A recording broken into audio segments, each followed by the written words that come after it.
guys, you're watching Rivals FM. This is the FIFA 2018 Ultimate Team Series, and today, following on from the Weekend League that we've just played, that's in the last episode. If you've not watched it, go check that out. It's highlights of pretty much all the interesting games that we went through, with the exception of this one. So you will not have seen anything to do with this game in the last episode. You can rest assured of that one.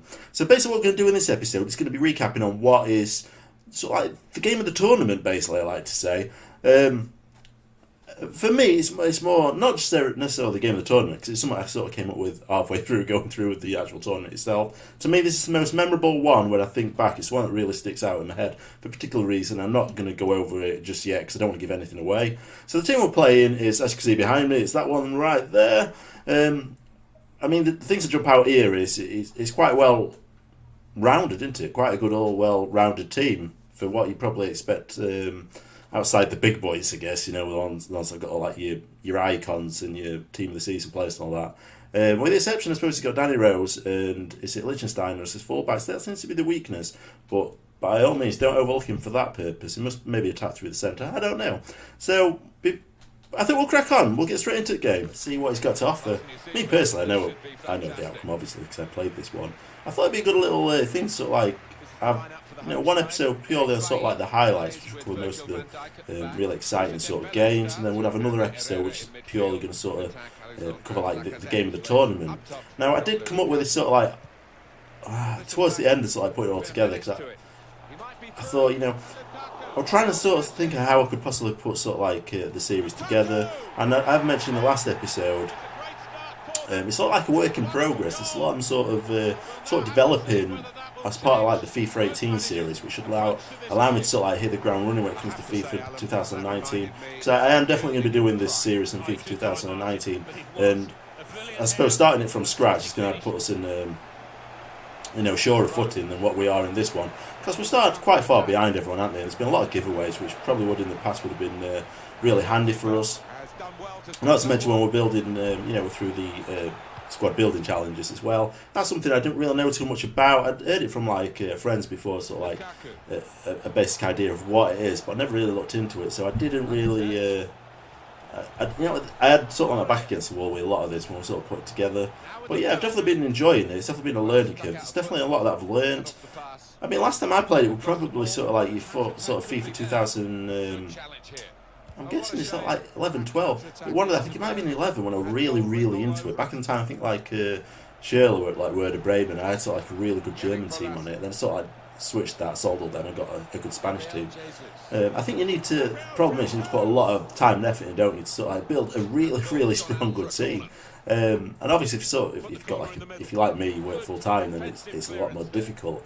But obviously, I like putting a side thing together, like a side project for myself together, where I'm sort of like doing YouTube. It allows me to sort of do these things, so I get a little bit of fun out of it, and I get to do something to air that hopefully you guys can enjoy as well. But yeah, I mean, there's a lot of things. I mean, at the start of this, I said it. My expectations probably were what we really wanted. We wanted to be hitting sort of like the silver mark, in terms of what we could achieve rank-wise, through the schedule of this weekend league. I think because I've done I've reviewed sort of like what sort of people get from like the packs and stuff, and I don't think it's going to make the biggest difference, is it, in terms of one pack from the other? You just get a lot more. A lot more cards drawn, don't you, in certain particular packs than you do in other ones. So, I mean, that's the benefit sometimes. But obviously, the money's always a help, and you get like 20,000. I'm not sure what to expect from this year's version of the game to next year's, because we have come into it right at the end. So I imagine like a lot of the market value has dropped for a lot of the players. So what I'm thinking is getting like a lot of decent sort of players for around about 20,000 who can really improve like a particular team. It's like have a strong influence in the team. I'm guessing they're probably going to be about 50,000 sort of like towards the start of the next game, because a lot more people are going to be reliant on them. There's just been like a lot of squad building challenges where people will be getting players. And it's been sort of them sort of things, I suppose, they're affecting the market value of sort of players. So that's going to be interesting to see how that, how my view is of that leading into FIFA 19 is this one.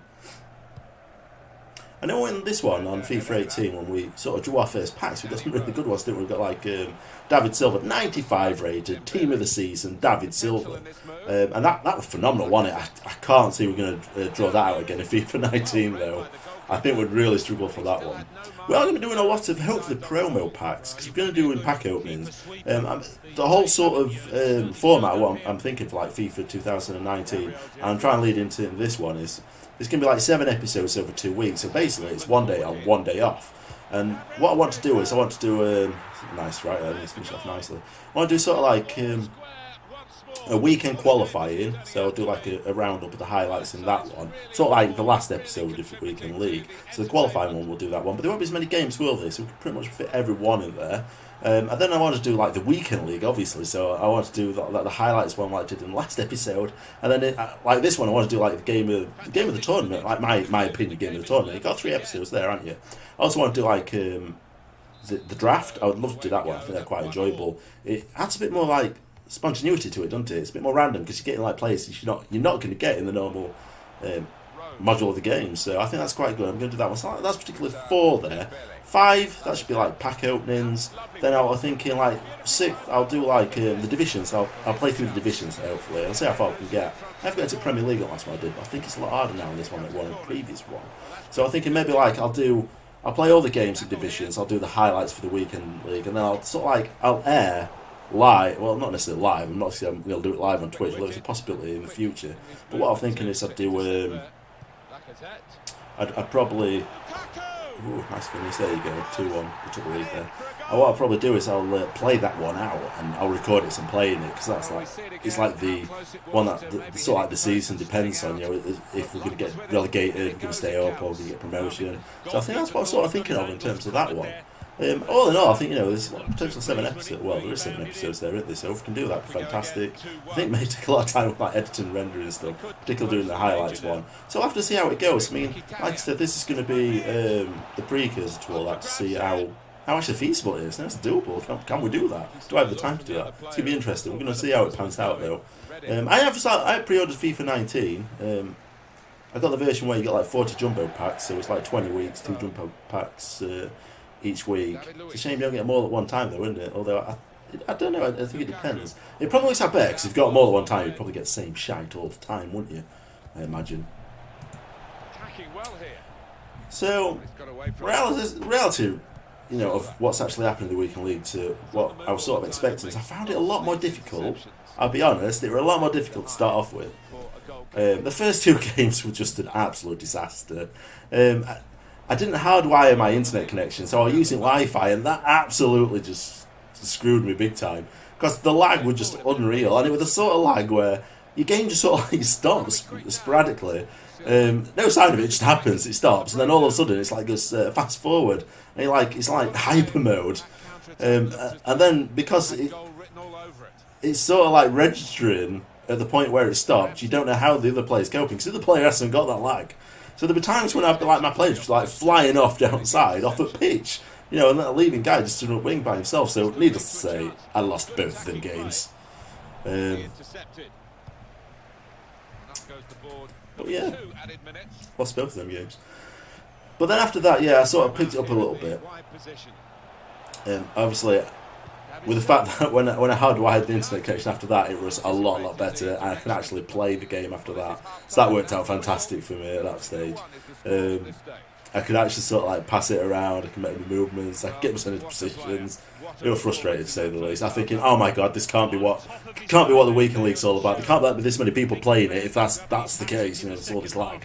So we got that out of the way. So then the next few games, I think this was my 9th game of the session. I think I played something like 25 all in all. I'm not sure. I got through quite a few more than I expected. But yeah, I mean, we were up against it. I mean, where we did lose, we didn't get hammered, with the exception of 1 or 2 games with really good players. One game I played, though, I didn't record it actually, so I didn't get the highlights. The reason behind that is I think I was silver rank 3 or something like that. And so it's like 11 wins that I had for that one. And then to get to the next one, I needed 14 wins. So I had to win another 3 games. So I was thinking, do I play this? Because this was like Sunday afternoon. I'm thinking I hadn't really got much time to put into YouTube on that particular time, because I had other commitments to do at that stage. So I thought, I thought, I'll give it a go though. I'll give it one game. See if I get this first game, get a victory, it might give a bit of confidence. I might play through it. So I did. Played the first game, won it, boys, buzzing. I played the second game, and oh my god, it put me up against the worst possible matchup. Really, FIFA need to look at how they're matching people up on this one. This guy had I think he had 4 icons. I'm not lying.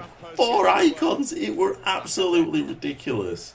And it wasn't just the 4 icons. It obviously had team of the season players around that and everything. So either he's got a ridiculous amount of time on his hands, or he's bought all of them, or he's just generally, maybe I'm playing the top-rated player in the world. I don't know. But the guy was just phenomenal. To be honest, I don't think he won a top-rated players, because I think we lost 3-1. I mean, that's all really done to it. A 3-1 loss to a guy that had them sort of players compared to our players, you know.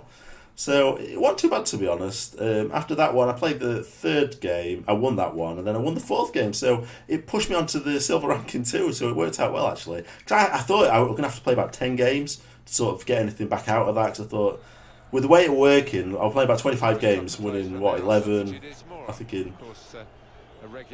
think it was all of them last. I can't remember now. It might be 8 and we won 11 and I think that might be it, yeah. So we won 8 out of 25, I think. So I was thinking, yeah, it's 1 in every 3 games going to be winning here. So I thought, yeah, it's going to be 9, possibly 10 games. So that's why I was a little bit apprehensive about playing it. But it works out well, and I'm glad I did now, because it pushed on to the next rank, which gives us one of the rare mega packs or something along them lines. Although I'm not getting my hopes up with what I've seen on the internet. People don't seem to have a great deal of luck with those sort of things. It's just because rares, they have a lot of rares in them, but rares are just can be 79 rated players, which is crap, isn't it? So yeah, that was the reason we kicked on with. That was the hardest team I had to face. I didn't get it recorded because, like I said, I was just sort of going ahead. I didn't know if we were going to do all the 3 games. I was just taking it sort of game by game. So I missed them 3 games. There were some really good games, and we really did well in the games that we played that time as well. In terms of what I sort of found out from playing people in Weekend League, what I seem to find is a lot of people play play with 3 up top, play a 4-3-3. They have 3 up top, 2 off the main striker, and they go with pace. They'd literally just stick the fastest players they could find.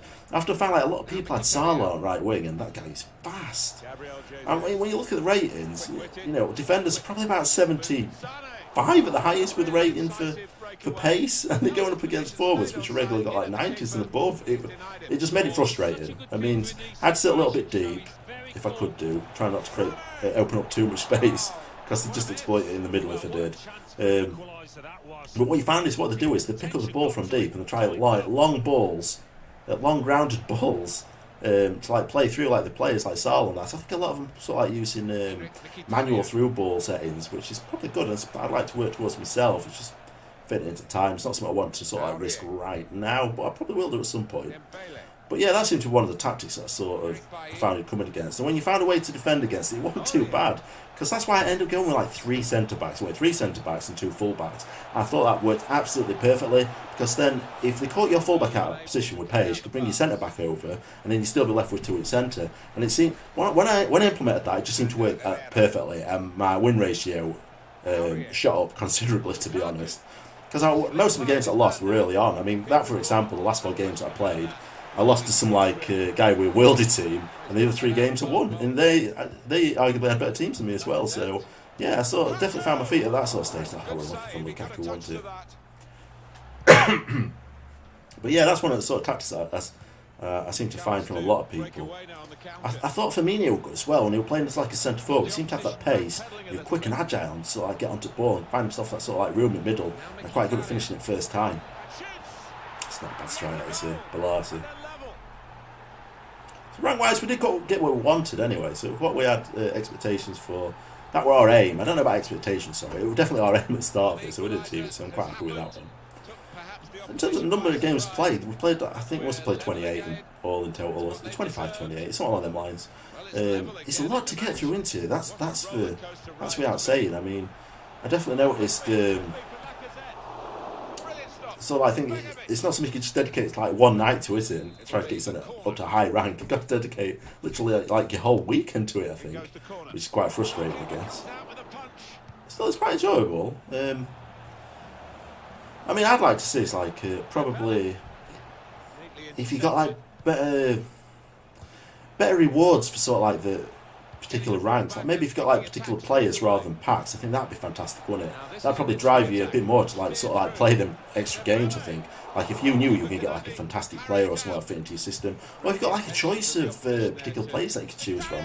Like let's say if you got like to a rank like gold 1 or something like that. I'm making up. I don't know if it's real, but on like gold 1, let's say it gave you the option of like a regular, I don't know, Dybala, Messi, Ronaldo, Hazard, something like that. You'd wait for it, wouldn't you? You'd definitely try and get that then, because you knew you were going to get them and improve your team. But then it won't take away from the market value of like the super players, like team of the week players or the team of the season players, because they're all superior to the regular sort of players anyway, aren't they? They're, you know, the version of that person.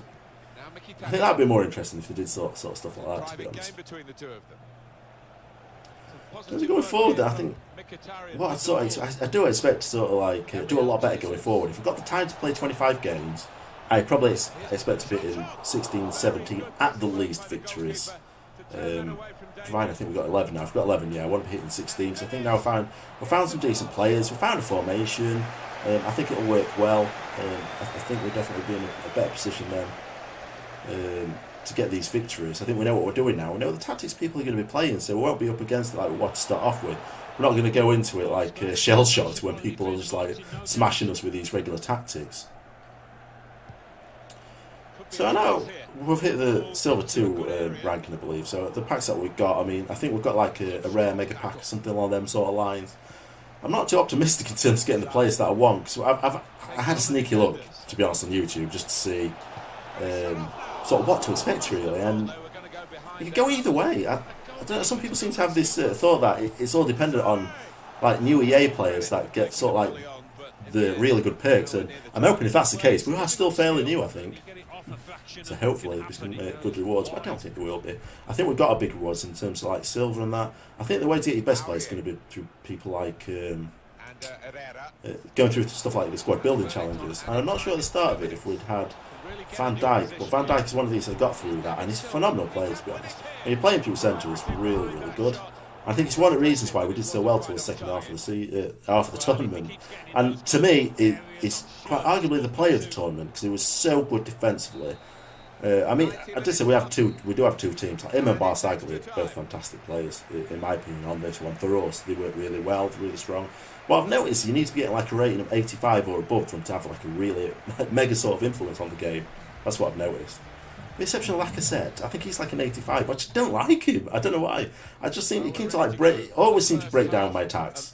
It was just so frustrating. Lukaku was like the opposite. He was fantastic. I don't know if it's much to do with like physicality maybe. I think when you come across better sort of players, if they're not physical enough to hold the ball, I think that's maybe where they struggle. That's where you lose attacks. Because Lukaku obviously is a dominant physical player, and it sort of shows when you watch him play. And he scored the majority of our goals, I think, for the English team, and for the other team, I think it was Mariano. For the goal kick. So I mean, two players that I think were worth watching through highlights. But you won't really see how much highlights worth of Van Dijk, but he played phenomenal. Lukaku got himself a lot of goals. Here in this stage, as you can see, Bailey was just in sort of like nosebleed section, a place he's never ventured before. The reason it's up there is because I've gone all out attack. And I tend to find if you're struggling, just go all out attack. And it sort of adds a little bit of an extra dimension to your team and to your tactic, because you get like one of your centre backs just charging forward, and particularly you can do it if you're playing like three at back. And what I tend to find it does, it tends to put the opposition off a little bit because they don't know where the extra run's coming from, because it's just the centre back charging forward out of nowhere. Oh, I missed the pass there, didn't I, onto wing. So I tend to find it works really well. If anyone does some squad battles, it's perfect there when you're coming up against a team where it's really, really poor chemistry, because you inherit it, don't you, as part of that challenge. If you've got poor chemistry, just go all out attack, just adds an extra extra defender charging forward. It works really well. But yeah, I don't know if you noticed in this game, I've been rambling on a bit, so I've not really noticed myself, but yeah, like I said, does tend to lose a lot of possession. I mean, out of all the games, probably had about 3 good games. Apart from that, I'm definitely considering getting rid of him. I think I'm going to try and sign Diego Costa. I think, look at that, extra space. Could have put it a bit further in front of him. It's Bailey again, though. Have a crack. Oh, he's put it in, he's finished it. It's Bailey. That's what I mentioned, guys. That is what I mentioned. So, yeah, I'm tempted to go for Diego Costa because I think I get him for about, I think it's under 20 grand, I think. So with the prize winners from this, then it should be in a good position to get it. I'm going to say I hope I can get him at packs, but I don't because I want someone better than that, to be honest. But yeah, Lukaku's good. Mariano as well, he's phenomenal. His finish is just spectacular. The difference is between the Premier League team and the sort of like other team, which is a little bit of a mixture, sort of like Italian league and I think it's French league. Their chemistry is not 100%, and the players are not on 10s. A lot of them are on 7s to 9s, so you can tell there's a little bit of difference. But obviously, they've not got that extra statistical improvement, attribute increase. It's good finish, like I say, I just absolutely roasted him. He's got the finish there. This is one of them 3 games, guys. But yeah, because they've not got like a 10 rating. Cause in case you don't know, it's the way the chemistry works. Player chemistry.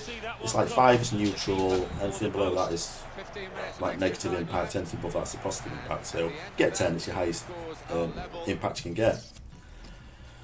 So yeah, that's the difference. As you can tell there, my player's absolutely knackered. I don't tend to rotate either, because having 2 teams, the idea is it keeps them fresh and they're 100% every game.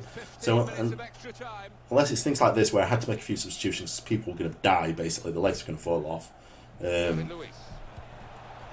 Yeah, I don't tend to use substitutions because my reserves, my reserves are irrelevant to the game, innit? But my bench is basically made up of the players from the other team. So I've got like all 11 spread over the bench and the reserves.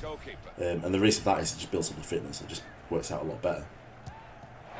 One of the other things that sort of like disappoint me, Pope, he can't catch balls. It's just sitting there, guys. He parries it away. Does it all the time. Comes in air, he doesn't catch it. That's one of the rare occasions where he actually caught it there. But he doesn't tend to catch it at all. And it wasn't just me. I was like thinking, is it just me? And Sruj came halfway through it. And Sruj even agreed, like, it's it's an issue. He just doesn't seem to be able to catch the ball, which is quite strange considering it's an 87 rated player. He's from the Premier League team of the season, which I was disappointed with, to be honest. I did the like a weekly challenge or something along them lines to get yourself into a Premier League team of the season player, and I got bloody Pope. Yeah, no. All these players, De Gea in there, Aguero. I don't know if like Maguire were there or something, but I've even took him. I just got one of the lowest rated ones. I mean, end of the day, it's not too bad a 6. I don't think we've got a better keeper than him, would we? So it's not the worst, but it was a little bit disappointing. I'm not going to lie. So you can see, I mean, how it's sort of going on here. Then it's approaching 115 minutes. There's not long left here. Then we've got 4-2 comfortable lead. I don't think we're looking in too much danger, to be honest. I mean, I'm not sure how long that equates to 5 minutes. I guess probably about a minute or something. So this is what I mean. This is how they attack, don't they? They attack up the wings. There you go. Yeah, they attack up the wings. Try to use pace. Try to open up. Try to get behind. Get your defenders out of position, particularly your full-backs, but I use wing-backs. I mean, I know when Sruj come, we let a little bit off each other, to be honest. There you go, look at that. 4-3 in 90 minutes. Sruj prefers to go like wingers than that, draw it out a little bit more and use that space. But he's quite attack-minded, where I'm more defensive-minded, in the sense that I like to make sure my defence is rock solid. And he can concede goals at the time, and particularly coming against like really, really good players and like even better actual game players. It just makes it ridiculously difficult. And there you go. We finished it off nicely. It's 4-4, and this to me is like the most memorable game. Because we're 4-2 up in 120 minutes. 2 minutes injury time, and we go and blow it. Now, to me, I think maybe it's just nerves. I think it's the nerves. It's one of my first few games, I think it was. I'm chasing the victories. I feel like I've got something. I think what also went against me, and look, literally it's like the last kick of the game pretty much into it. What also went against me, I think, is that I wasn't making substitutions really, was I? Because I didn't want to get anyone else knackered for the next game. But we had the first penalty, we put it down centre. It's not bad. He dives out right, so I think I tend to dive right, to be honest. No, I dive left this time, so he just followed suit and he went straight up the middle himself. Then we need to hit this one in, and straight in the middle again and we score it. So next time he's definitely going to be thinking it's going middle. Or am I just playing? Am I playing? Is it mind games?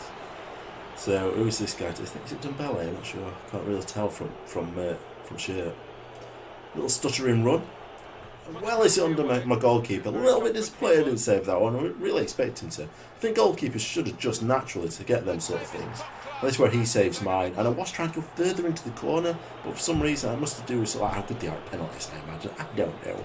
But yeah, he wasn't really hitting it into corners at nets. And then we got our fingertips to it and we just couldn't keep it out. So now pressure's on here. We can't miss this one, can we? And we bury it, put it away. I think he must have been looking to go opposite way because he didn't move all the didn't end. We want to save this one, take a bit of pressure off. We dived the wrong way. If we kept going with the direction that we thought we would have been alright. So this is make or break time, isn't it? And he saves it, and that's the end, guys. Unfortunately, that's just what it is, isn't it? So we didn't get any further than that. In terms of sort of player ratings, Lukaku got 9.4 because I think he got most of the goals. And in fairness, he did deserve it. 24 shots to 15. Can't really complain, can I? Right, guys, so that's it then today. That's today's episode. So I hope you enjoyed it. If you did, smash that like button, show some support. If you've got any comments or questions, stick them down in the comments section. I'll respond to them as and when I can. If you're new to the channel, subscribe. Regular daily content coming out, particularly on FIFA. And I'll see you in the next episode.